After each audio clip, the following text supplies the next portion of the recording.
This is example problem number 5 on impulse. A 2,200 kilogram car traveling at 94 kilometers per hour, just 26 meters per second, can be stopped in 21 seconds by gently applying the brakes, 3.8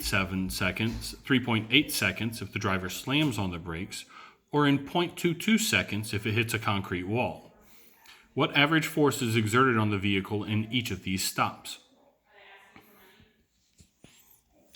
Labeling out what we know, the mass of the car, 2,200 kilograms, and the initial velocity, which is 94 kilometers per hour or 26 meters per second, we had 3 different times. There was the 21 seconds when it gradually came to a stop, 3.8 seconds when the brakes were slammed, or 0.22 seconds when it ran into a concrete wall. The final velocity in all cases is equal to 0 meters per second, as that's what happens when you come to a stop. The first thing we're going to do is solve for impulse. Now, impulse was equal to 2 different things in the notes previously. Impulse was equal to force times time, but impulse was also equal to Pf minus Pi.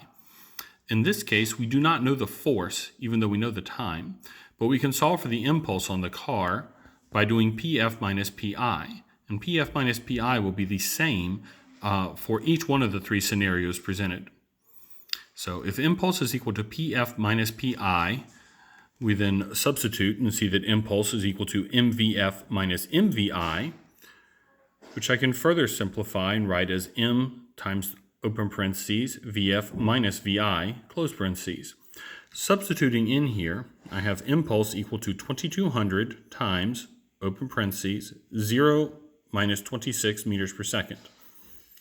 When you multiply this, you get negative 57,200 kilograms times meters per second. That impulse will be the same for all 3 times. Impulse was also equal to F times T.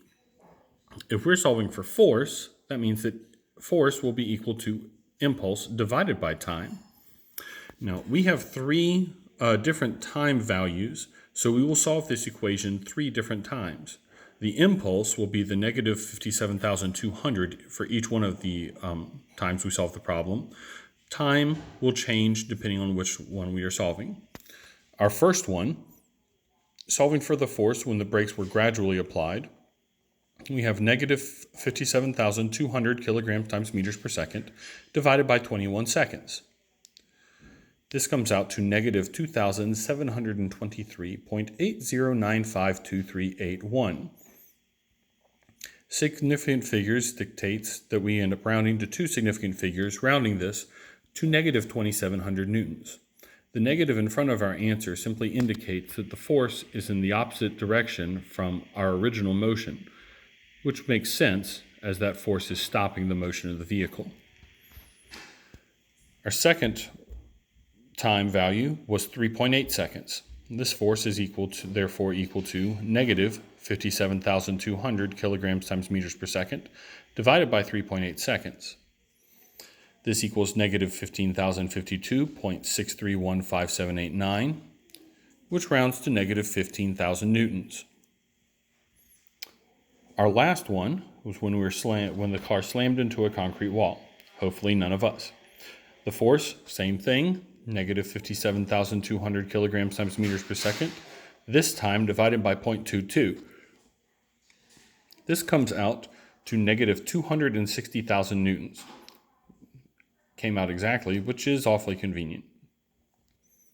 So main conclusion there is, don't run into any concrete walls.